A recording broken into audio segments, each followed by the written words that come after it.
Prince Harry has spent years suing newspapers for invading his privacy. He's dragged them into court, called them dangerous, accused them of hunting his family, blamed them for nearly ending his life. He has built an entire second identity around one idea, that the press stole his story, and he's fighting to take it back. And then, the single biggest leak of Prince Harry's private life, his relationships, his family fights, the drugs, the fistfights, the frostbite, all of it didn't come from a tabloid. It didn't come from a hacked phone or a long lens or a palace insider selling secrets. It came in hardcover, with his face on the front. At around $36 a copy, he did it to himself. He wrote it down, signed off on it, sold it in 40 languages, and toured the world reading passages of it out loud. And then, a courtroom in Washington, D.C. picked the book up off the shelf and started reading it back to him. Now, there's one specific part of that book, certain pages, certain admissions,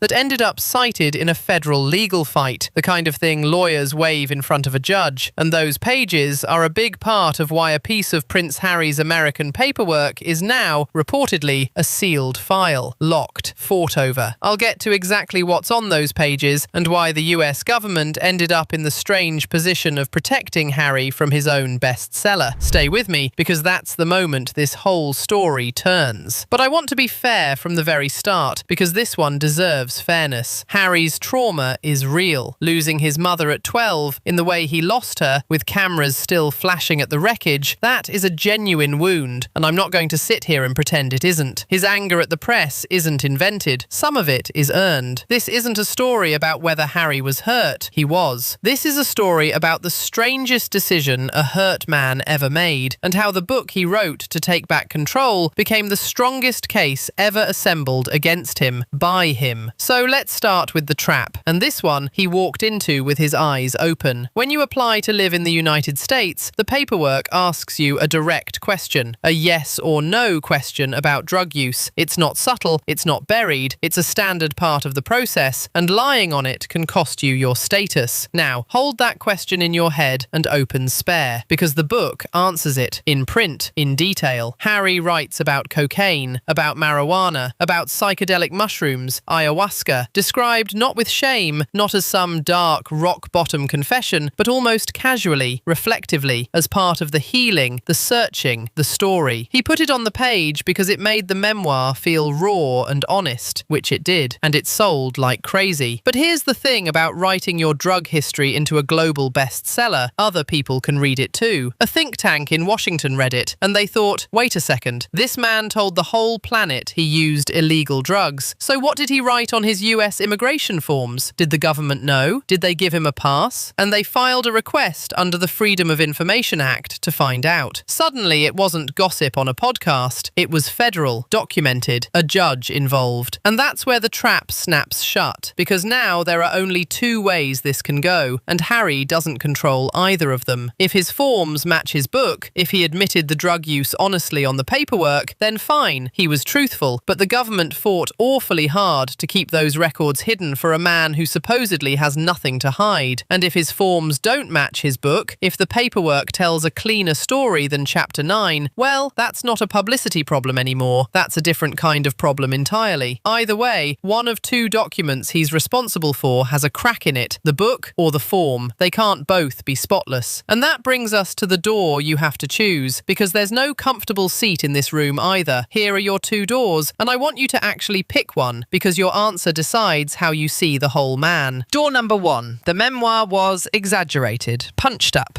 made rawer and darker and more dramatic than the truth, because that's what sells a $100 an hour ghostwriter and a record-breaking first week. If you walk through that door, then the brutal, unflinching honesty that Harry built his entire rebrand on, the honesty millions of people paid for, was, at least in part, a performance, a product. Door number 2. The memoir is completely accurate. Every gram, every fight, every private royal conversation exactly as it happened. Honest to the last comma. And if you walk through that door, congratulations. You've just handed the visa question all the ammunition it needs, because now everything he confessed is real, on the record, in his own hand, and the only question left is what he told the US government about it. You see the bind? His honesty and his paperwork cannot both be perfectly clean. If the book is exaggerated, his credibility credibility takes the hit. If the book is true, his immigration story takes the hit. There's no third door where the man who wrote everything down comes out with nothing to explain. So tell me right now, in the comments, door 1 or door 2? Was Spare exaggerated for sales? Or is it the raw truth that boxes him in? I read these, and I already know this one's going to split the room straight down the middle. Now let's talk about what all of this actually costs. Because it's tempting to treat a memoir controversy as harmless, a bit of noise, some awkward headlines. It isn't. Not for Harry. For Harry, the stakes stack up frighteningly fast, and every single one of them is a stake he raised himself. Start with the lawsuits. Not one, several, running at the same time across the British courts. Phone hacking claims, security battles, libel fights. Legal action on that scale burns money the way a jet burns fuel. And even when you win, you don't really win. You spend years and fortunes just to stand where you started. Then the security case, the big one. He fought to have his UK police protection restored, and he lost the appeal. And the language around that loss wasn't gentle. This is a man who has said repeatedly that safety is the whole reason he can't come home, and the courts said no, publicly. Then Frogmore, the cottage, the home renovated with public money, then handed back. The last physical foothold in the country he was born to rule a slice of. Gone. Keys returned. And now stack the other side of the ledger on top. The reported 9-figure media deals, the streaming money, the production money, the deals that only work if Harry stays likable in America, if the American public keeps buying the sympathetic version. And every few months, the visa story bubbles back up to the surface. Every few months, a new headline that reminds his most important audience of the messiest chapter of his book. Nobody subpoenaed him to write a memoir. Nobody forced the drug passages onto the page. He raised every one of these stakes with his own pen. That's what makes it a self-sabotage story instead of a tragedy. The person holding the match every single time is him. Okay, this is the moment I promised you at the start. Let's open the vault. Here's the payoff, and I want you to really sit in it, because it might be the single strangest thing in this entire saga. Put 2 documents side by side. On the left, the passages from Spare, in Harry's own voice, describing his use of cocaine, cannabis, psychedelics, freely, reflectively, sold to the world as courageous honesty. On the right, that blunt immigration question about drug use. 2 pieces of paper that were never, ever supposed to be in the same room, and he's the author of both. Now here's the knockout. When the fight over his records reached the court, the US government's own lawyers argued, in part, that the records should stay sealed. And one of the reasons floated in that world of argument was that releasing them could expose Harry to harm, to harassment, to danger. Read that again, slowly. The government invoked privacy, protection from harm, protection from the public glare, to shield Prince Harry from the fallout of a book Prince Harry wrote and sold on purpose. The exact protection he says the institution never gave him. The exact shield he claims the press and the palace always denied him. That shield got raised in a Washington courtroom to defend him from himself. The most private man in the world published his private life for profit, and then the machinery of a foreign government quietly closed the door over it to keep him safe. If you designed a perfect symbol of this whole story in a lab, you couldn't beat that. He spent years screaming that nobody would protect his privacy, and the one time the system did, it was protecting him from his own bestseller. Let that sit, because that's the whole video in one image. And if you've made it this far, if you want the rest of these royal stories told straight, with the receipts, no fairy tales, no palace PR, do me a quick favor and subscribe. It genuinely helps this channel more than you'd think. Alright, back to it, because we're nowhere near finished with Harry. Because here's the thing, this isn't a one-off. This isn't one bad decision on one bad day. It's a pattern. And once you see the shape of it, you'll see it everywhere. I'd describe the pattern like this. He burns the bridge, and then he builds the toll booth. Watch it repeat. He walks away from royal life, but keeps the prince title, the Duke of Sussex, the whole ornamental toolkit that only means anything because of the family he left. He attacks the press as predators who ruin lives, and then signs enormous deals to broadcast his life across the biggest media platforms on Earth. He demands privacy, treats it as a sacred right, and releases a multi-part Netflix docuseries about his private life, complete with tearful confessionals and never-before-seen footage. And here's the part that's genuinely fascinating, because it's not simple hypocrisy. A plain hypocrite knows knows he's doing it. He winks. Harry doesn't seem to wink. He seems to genuinely not see the contradiction. He appears to sincerely believe that fighting the press and selling his private story to the press are two totally different activities. That privacy means the media can't have his story unless he's the one charging admission. Every crisis in his post-royal life has this exact same shape, the same move over and over. And Spare is just the biggest, loudest, most expensive version of it. 400 pages of burning the bridge, then wondering aloud why he's standing on the wrong side of the river. Now, to be fair again, because I said I would be, let's talk about the emotional side, because Harry has leaned on it hard. The interviews, the long sighs, the "I had no other option," the trauma framing, the grief, the panic attacks, the sense of being trapped and unheard. And some of that is real. I genuinely believe some of it is real. A boy walking behind his mother's coffin while the world watched. That leaves marks that don't heal on a press schedule. I'm not going to mock that, and I'd ask you not to either. But watch what happens to the audience, appeal by appeal. Because here's the uncomfortable pattern. Every emotional plea seems to land a little worse than the one before. The sympathy curve keeps sliding down. And it's not because people are heartless. It's because the public can see the thing Harry can't. A man describing himself as silenced, as voiceless, as crushed by attention, from inside a $20 million book deal on a global press tour on the biggest platforms on the planet. The pain might be completely authentic, but the framing isn't. You cannot convincingly play the silenced man while holding the loudest microphone in the world. And audiences, this is the key thing. Audiences forgive a flaw far faster than they forgive a frame that doesn't match reality.